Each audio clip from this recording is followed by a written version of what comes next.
السلام علیکم ناظرین، آپ سب کا ہماری ویڈیوز کو دیکھنے اور لائک کرنے اور شیئر کرنے کے لیے سب سے پہلے میں آپ کا شکریہ ادا کرنا چاہوں گی۔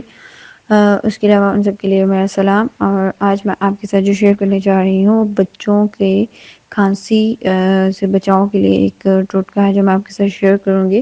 عموماً سردیوں کے شروع ہوتے ہی بچوں میں کھانسی اور گلے کی سوزش وغیرہ جو ہے وہ بہت عام مسئلہ بن جاتا ہے۔ تو آج میں آپ کے ساتھ بچوں کو اس کھانسی سے نجات حاصل کرنے کے لیے ایک طریقہ بتاؤں گی۔ اس طریقے کے لیے جو لیمن ہے وہ سب سے زیادہ امپورٹنٹ چیز ہے، کیونکہ لیمن خشک کھانسی اور گلے کی سوزش میں بہت مفید ہوتا ہے۔ تو ناظرین آپ نوٹ کر لیجئے کہ آج میں آپ کو بتانے جا رہی ہوں، اس میں یہ جو ویڈیو ہے اس میں آپ کو بتاؤں گی کہ آپ اپنے بچوں کو خشک کھانسی اور گلے کی سوزش سے کیسے بچا سکتے ہیں۔ لیمو خشک کھانسی اور گلے کی سوزش میں بہت امپورٹنٹ ہے۔ اس کے اندر پایا جانے والا وٹامن سی بچوں کے اندر قوت مدافعت کو بڑھاتا ہے اور نزلہ، زکام اور کھانسی جیسی بیماریوں سے بچنے کی صلاحیت پیدا کرتا ہے۔ یہ تو تھی لیمو کی افادیت جو کہ میں نے آپ کے ساتھ شیئر کی۔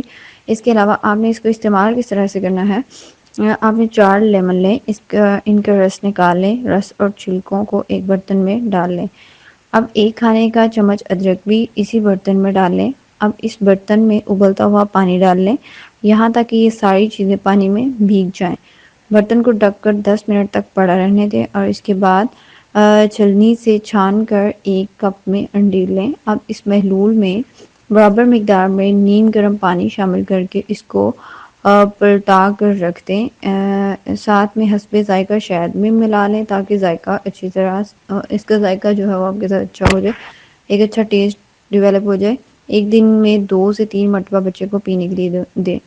آپ چھوٹے بچوں کے لیے شہد کی جگہ پہ چینی بھی استعمال کر سکتی ہیں، کیونکہ کچھ بچے ہوتے ہیں جو چینی پینے کے عادی ہوتے ہیں، ان کو شہد کا ذائقہ اچھا نہیں لگتا، یا کچھ بچے اس طرح ہوتے ہیں کہ جو شروع سے شہد استعمال کر لیتے ہیں اور ان کو چینی کا ذائقہ جو ہے وہ سوٹ نہیں کرتا۔ تو جو چیز اس میں آپ کو سوٹیبل وہ استعمال کر سکتے ہیں۔ تو یہ تھا بچوں کو خشک کھانسی سے بچانے کے لیے لیمن کا استعمال۔ تو ناظرین یہ ہمارے اچھی ویڈیوز کو دیکھنے کے لیے ہمارے چینل سبسکرائب کرنا مت بھولیے گا۔